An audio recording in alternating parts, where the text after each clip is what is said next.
I think for us to not realize that the same people who want to block access to healthcare for marginalized people work inside those hospitals, and not just as the clinicians, but as the administrators, as the people who are controlling the purse strings, work inside the insurance companies. That's why we tend to disassociate, because we think those are two separate groups of people, and they're not. They're the same people. Black women in America continue to experience worse birth outcomes regardless of income, education, or social status, right? From your perspective and experience working directly with mothers, why is this still happening in 2026? Well, I think the easy answer is that we are trying to address the issues from the outside in, right? So, really, what we understand, if we're honest with ourselves, the issue comes from a healthcare system that has long been structured and set up not to support Black people, not to really understand Black health, how certain things affects us differently, and just the biasness that exists towards how we feel. And so that alone is not something that you necessarily can fix with education, with income, with and always with support. Those aren't things that you can always fix with support. And so until we really address the issues on the inside, that have more control over the outcomes than anything that we do before we get to the hospital, I think we're going to continue to see worse outcomes. 100%, 100%. I think it's the system is a reflection, and what we see, and especially in Black maternal health, it's a reflection of how we look at even women Yeah. in this country and where we fit on the spectrum of importance. When you think about, and a really good friend of ours talks about this in terms of her positioning in women's health, when you think about even compensation for those who serve in women's health, it's significantly lower. Right. And so when you think about incentivizing people to take great care of women and babies, if women are at the bottom, and I think Malcolm X said it best. Join the movement. Listen to these healthcare professionals, place culture, listen community support, and modern expectations. They're placing tremendous pressure on marriages, motherhood, and Black families while offering practical solutions for rebuilding the village. Watch the full exclusive ad-free Riesling now, only on www.inevernewtv.com Premium. The most disrespected person in the world, I'll say, is the Black woman. Yeah. And so when you think about what that looks like in the landscape of our country and in these uncertain times, we're very certain that we are still not considered a priority and our needs are still not looked at as important. And the funny part about it is, and as LaKeisha just said, this is the remedy to a lot of the issues. If you take care of Black women and Black babies in our communities, we can remedy, improve, I'll say, maternal health overall for all people. But if your need to keep a community marginalized and oppressed supersedes your need for improving overall care for all, this is why we're going to keep seeing it. You brought up two great points, right? The first one we'll talk about is this income. A lot of Black people feel once they reach a certain income, there's a level of acceptance across the board in the system, and that's just not the case, right? There's another part you spoke about in regards to we disassociate aspects of the system from the main system. Yeah. So you think because, you know, in education, right? I used to have this issue when I was a teacher.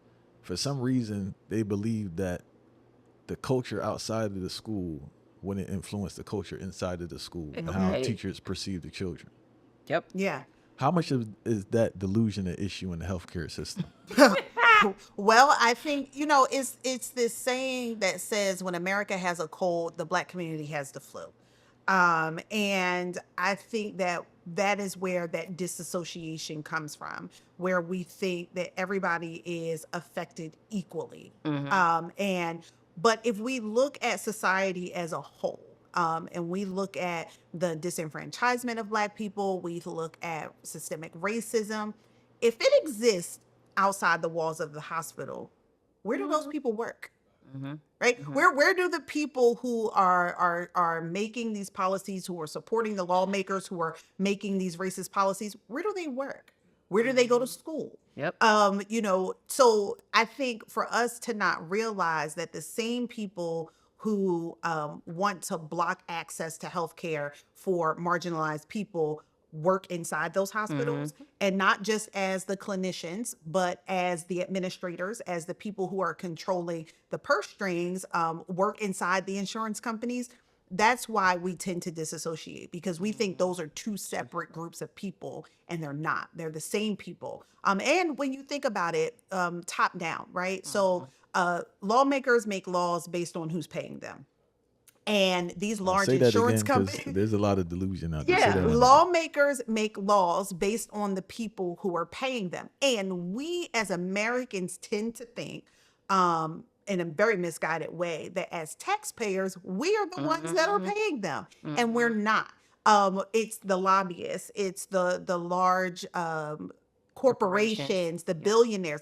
That's who's paying them. And so that's who they're making the laws for. So if I, the CEO of the insurance company, decide that I don't want to spend my profits on these things, particularly maternal health as a whole, like you said, then I'm going to lobby against those laws that are going to improve those outcomes, that are going to provide more support. And so those are the laws that are going to get passed. And then it just becomes a trickle down effect. So in the way that it affects, white women and non-Black women, it's going to affect Black and marginalized communities even worse. Yep, 100%.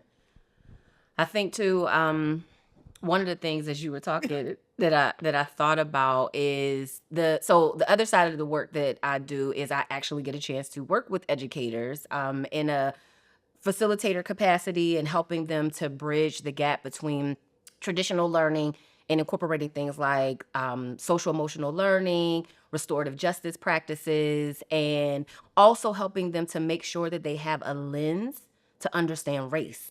We understand it's a social construct, we know, and we understand that it was created intentionally to do what it's doing right now, which is create divide and make sure that those who need to be on the top stay there. And so one of the things that I always bring up to educators, especially ones that are non-people of color, particularly non-Black people, but they work in school districts where it's predominantly Black. If you come in there and you do not make space for this little Black kid and this little brown kid, you are doing them a disservice. Yeah. And the system is already set up. The language that's typically incorporated into the academic system, especially K through 12, already mirrors what we see in the criminal justice system. Yeah. So if we're trying to adjust and make an impact, we got to start there as well. And it starts at birth. Yep. I think that's the other piece is we keep trying to fix the situations of this country at a level far beyond where it actually starts, which is the womb. Yeah. I heard someone say, back they used to say there's a school to prison pipeline. She was a public defender. She was like, it's a womb to prison pipeline. And so unless we address that there's an attack, it's not even, this isn't haphazard. This isn't, I didn't realize this is a pointed, calculated attack.